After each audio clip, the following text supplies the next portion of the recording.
ओम नमो भगवते वासुदेवाय। जय श्री कृष्णा। नमस्कार दोस्तों, स्वागत है आप सभी का मेरे YouTube चैनल आर के भक्ति में। भक्तों, आप सभी को मकर संक्रांति की हार्दिक शुभकामनाएं। भक्तों, आज की वीडियो में हम आपको मकर संक्रांति के दिन सुनी जाने वाली धर्मराज जी की कहानी सुनाएंगे। तो सभी भक्तजन हमारी धर्मराज जी की कहानी को श्रद्धा भाव और प्रसन्न चित्त मन से सुने।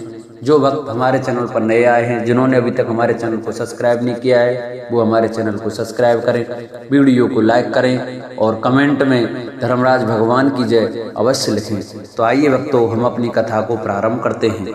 समय की बात है कि नैमिषारण्य में सहस्त्रों शौनक आदि ऋषिगण परम श्रद्धा के साथ प्राणों के मर्मज्ञ सूत जी महाराज से पूछने लगे, भगवान, हम आपके मुखारविंद से धर्मराज जी की कथा, उसका विधान तथा महात्म सुनना चाहते हैं, सो आप हमें कृपा करके यहीं सुनाइए। सूत जी बोले, हे ऋषियों, आप लोगों ने मुझसे मनुष्यों के कल्याण कामना से मुझसे यह पूछा है, अतः आज मैं आप लोगों को धर्मराज की कथा सुनाता हूँ। सारे तीर्थ तथा व्रत करने से तथा नाना प्रकार का दान हो देने वाले मनुष्य भी जिनके उद्यापन को किए बिना सुख के भागी नहीं हो सकते, इस विषय में आप लोगों को इस लोक में सुख और आगे स्वर्ग की प्राप्ति के लिए धर्मराज जी की श्रेष्ठ कथा कहूंगा।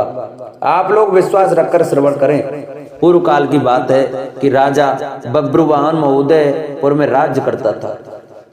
वह राजा बड़ा धर्मात्मा, दयालु तथा गौ ब्राह्मण और भक्त पूजक था।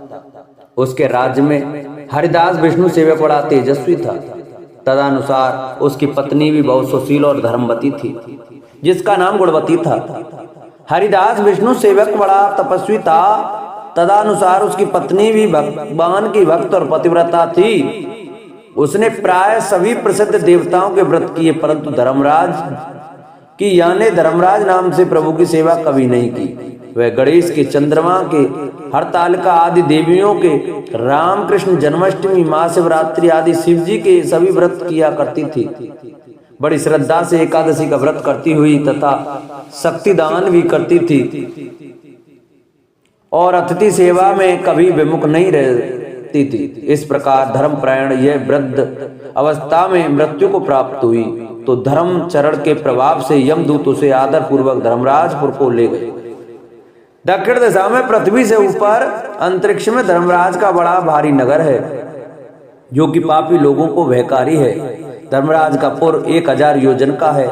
वह चौकोर है तथा उसके 4 द्वार हैं तथा वह नाना प्रकार के रत्नों से शोभायमान है। मनुष्यों को जो पुण्य भोगने को गए हैं, निवास कर रहे हैं, स्थान स्थान पर गीत सुनाई दे रहे हैं और बाजे बज रहे हैं, उस नगर के 7 कोट हैं। उसके बीच में महासुंदर धर्मराज जी का मंदिर है। वह रत्नों से बना हुआ है और अग्नि, बिजली, बाल सूर्य के समान चमक रहा है। उसके दरवाजे की पीढ़ियां स्फटिक मणि की हैं, हीरों की कड़ियों में आंगन चमक रहा है। उसके मध्य में अनुपम सुंदर सिंहासन पर धर्मराज भगवान विराजमान है। उनके पास चित्रगुप्त का स्थान है, जो कि मृत प्राणियों को पाप का लेखा भगवान धर्मराज को सुनाया करते हैं। यमराज के दूत गुणवती को वहां ले गए। उनको देखकर वह भयभीत होकर कांपने लगी, नीचे मुख किए खड़ी हो गई। चित्रगुप्त ने उनके पूर्व जन्म के किए हुए पाप पुण्य का लेखा जो का पढ़कर सुनाया। धर्मराजी उस गुणवती की हरिहर आदि सब देवों में तथा अपने पति में भक्ति देखकर प्रसन्न हुए, पर कुछ उदासी भी उनके मुखमंडल पर झलकती हुई दिखाई दी। धर्मराज जी को उदास देखकर गुणवती ने निवेदन किया कि हे प्रभु, मेरी समझ में कोई दुष्कृत्य नहीं किया, फिर भी आप उदास क्यों हैं, इसका कारण बताइए। धर्मराज जी ने कहा, हे देवी, तुमने व्रत आदि से सब देवों को संतुष्ट किया, परंतु मेरे नाम से तुमने कुछ भी दान पुण्य नहीं किया। यह सुनकर गुणवती ने कहा, हे भगवान, मेरा अपराध क्षमा करें। मैं आपकी उपासना नहीं जानती थी, अब आप ही कृपा करके उपाय बताइए जिससे मनुष्य आपके प्रीत के पात्र बन सकें। यदि मैं आपके भक्ति मार्ग को आपके मुख से श्रवण कर वापस मृत्यु लोक में जा सकूं तो आपको संतुष्ट करने का उपाय करूंगी। धर्मराज ने कहा, सूर्य भगवान के उत्तरायण में जाते ही जो महापुण्यवती मकर संक्रांति आती है, उस दिन से मेरी पूजा शुरू करनी चाहिए। इस प्रकार साल भर मेरी कथा सुने और मेरी पूजा करें, इसमें कभी नागा नहीं करें। आपातकाल आने पर भी मेरे धर्म के इन 10 अंगों का पालन करते रहे। यथा लाभ, संतोष, क्षमा, नियम, मन द्वार को बस में करना, किसी की वस्तु को नहीं चुराना, मन में पर स्त्रियों या पुरुषों से बचना, यानी मन की शुद्धि और शारीरिक शुद्धि, इंद्रियों के बस में रहना, बुद्धि की पवित्रता यानी मन में बुरे विचार न आने देना, शास्त्र विद्या का स्वाध्याय यानी पाठ पूजा, कथा श्रवण या व्रत रखना तथा तदानुसार दान पुण्य करना, सत्य बोलना, सत्यता का ही व्यवहार और क्रोध न करना, ये 10 धर्म के लक्षण हैं। और मेरी इस कथा को नियम से सदा सुनते रहना, यथाशक्ति दान पुण्य तथा परोपकार करते रहें। जब साल भर बाद फिर मकर संक्रांति आवे तब उद्यापन कर दें। सोने की या असमर्थ हो तो चांदी की मूर्ति बनवाएं, किसी विद्वान ब्राह्मण के द्वारा पूजन हवन आदि करें, मूर्ति की प्राण प्रतिष्ठा कर पंचामृत से स्नान करा, षोडोपचार से उसकी पूजा करें, साथ में चित्रगुप्त जी की भी पूजा करें व सफेद काले तिलों के लड्डू का भोग लगावें। हमारी पूर्ण पुष्टि के लिए ब्राह्मण को भी भोजन करावें और बांस की छावरी में 5.25 शेर धान्य जवार जो मुक्त तुल्यमानी है किसी मंदिर या ब्राह्मण को भेंट में दें। स्वर्ग में चढ़ने के लिए सोने या चांदी की नसीनी धर्मराज मंदिर में दान करें। इसके साथ ही सुंदर बानी हुई सैया, मुलायम गद्दा तथा रजाई और तकिया हो। इसके अलावा कंबल, पादुकाएं, लकड़ी का डंडा, लोटा, डोल, 5 कपड़े भी धर्मराज के निमित्त और यदि समर्थ हो तो श्वेत, काली या लाल गाय चित्रगुप्त के निमित्त धर्मराज मंदिर में दान करनी चाहिए। ये सभी वस्तुएं सर्वसाधारण के लिए हैं। धनवान व्यक्ति और भी दान करे तो उत्तम है। गुणवती ने धर्मराज जी से प्रार्थना की, हे प्रभु, यदि ऐसी बात है यमदूत मुझे छोड़कर फिर संसार में भेजिए जिससे मैं आपके कथा का प्रचार कर सकूं।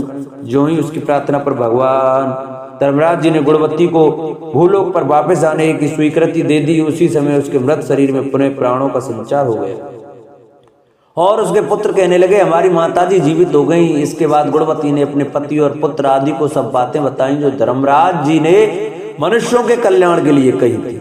और गुणवती ने मकर संक्रांति से विधिवत उसने धर्मराज जी की प्रतिदिन पूजा और कथा आरंभ कर दी और स्वर्ग जाने के लिए दान पुण्य कर्म आदि भी आरंभ करने लगी। इस प्रकार गुणवती साल भर कथा सुनकर धर्म के 10 अंगों का पालन कर जब पुनः मृत्यु उपरांत वापस स्वर्ग में देवताओं के पास गुणवती का आदर हुआ और सदा स्वर्गीय भोगों को भोगती रही। सूत महाराज ने सनकादि ऋषियों से कहा, हे मुनियो, जिस घर में स्त्री या पुरुष धर्मराज भगवान की व्रत कथा को श्रद्धा भाव से पढ़ते हैं तो वे दुखों से मुक्त हो जाते हैं तथा संपूर्ण दान देने से पाप मुक्त हो जाते हैं। इसमें कोई संशय की बात नहीं कि मृत्यु काल में यम दूत जो लेने आते हैं वे भी उसको आदर पूर्वक ले जाते हैं और धर्मराज भी उसे सदा सुखी रखते हैं। यदि उन मनुष्यों के कुछ पाप बाकी हो तो शीघ्र ही पाप नाश का उपाय बताकर शीघ्र ही पाप मुक्त कराने में सहायक बन जाते हैं। गर्भ पुराण आदि में लिखा है, पापी लोगों को यमदूत भयानक यातना देते हुए ले जाते हैं, परंतु धर्मराज जी की कथा व दान पुण्य धर्म राज मंदिर में करते हैं वे मनुष्य यमपुरी में भी कष्ट नहीं पाते। वह मनुष्य शीघ्र ही स्वर्ग तथा मोक्ष को प्राप्त होते हैं। तीसरी रेवा खंडे श्री धर्मराज जी महाराज की यह कथा पूर्ण हुई। दूसरी कथा बुढ़िया माई की इस प्रकार है। एक बुढ़िया माई थी, वह नित्य प्रतिव्रत रखती थी। एक दिन भगवान के घर से यमदूत लेने आए। बुढ़िया माई यमदूत के साथ चली गई। आगे गहरी नदी बह रही थी। बुढ़िया माई डूबने लगी। तब यमदूतों ने पूछा, माई गाय दान की हुई है क्या? बुढ़िया माई ने मन में गाय माता का ध्यान किया तो गाय माता उपस्थित हो गई। गाय के पूंछ पकड़कर बुढ़िया माई ने नदी पार कर ली। आगे गई तो काले कुत्ते खाने दौड़े। तब यमदूत ने पूछा, कुत्ते को रोटी दी क्या? बुढ़िया माई ने मन में कुत्ते का ध्यान किया तो कुत्ते चले गए। आगे चली तो काले कोए बुढ़िया माई को चोंच मारने लगे। तब यमदूत ने कहा, ब्राह्मण की बेटी को सिर में तेल लगाने को दिया या नहीं? बुढ़िया माई ने ब्राह्मण की बेटी को याद किया तो कोए ने चोंच मारना छोड़ दिया। आगे गई तो पैरों में कांटे चुभने लगे। यमदूत ने कहा, चप्पल दान किया है? बुढ़िया माई ने याद किया तो चप्पल पैरों में आ गई।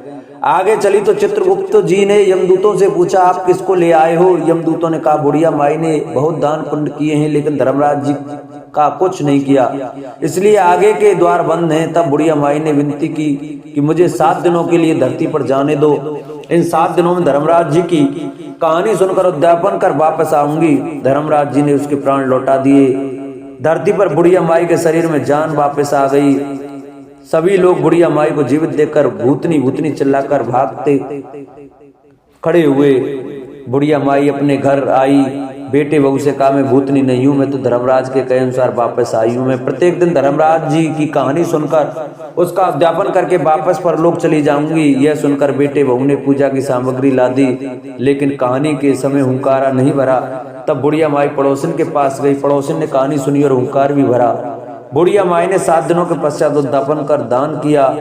7वें दिन धर्मराज जी ने बुढ़िया माई के लिए स्वर्ग से विमान भेजा। विमान देखकर सभी गांव वालों ने स्वर्ग जाने के लिए कहा। तब बुढ़िया माई ने कहा, मेरी कहानी तो केवल पड़ोसिन ने सुनी है। यह सुनकर सभी गांव वालों ने बुढ़िया माई के पांव पकड़ लिए और धर्मराज जी की कहानी सुनाने को कहा। बुढ़िया माई ने कहानी सुनने के बाद सभी ग्रामवासी विमान में बैठकर स्वर्ग पहुंच गए। सभी ग्रामवासियों को देखकर धर्मराज ने कहा, मैंने तो केवल बुढ़िया माई के लिए विमान भेजा था। बुढ़िया माई ने कहा, मेरी कहानी इन सब ने सुनी है, इसलिए मेरा आधा पुण्य इनको दे दो और स्वर्ग में वास भी दो। तब धर्मराज जी ने सभी ग्रामवासियों को स्वर्ग में वास दे दिया। सो हे धर्मराज जी, जैसी बुढ़िया माई को स्वर्ग दिया वैसे सबको देना। कहानी सुनने वाले को, कहने वाले को, कहते सुनने हुकार बनने वाले को भी ये पुण्य देना। इस प्रकार धर्मराज जी की यह कहानी हमने आपको सुनाई। जिन भक्तों को हमारी यह कहानी अच्छी लगी हो वो हमारी वीडियो को ज़्यादा से ज़्यादा शेयर करें। जिन्होंने चैनल को सब्सक्राइब नहीं किया वो चैनल को सब्सक्राइब करें, वीडियो को लाइक करें और कमेंट में धर्मराज भगवान की जय अवश्य लिखें।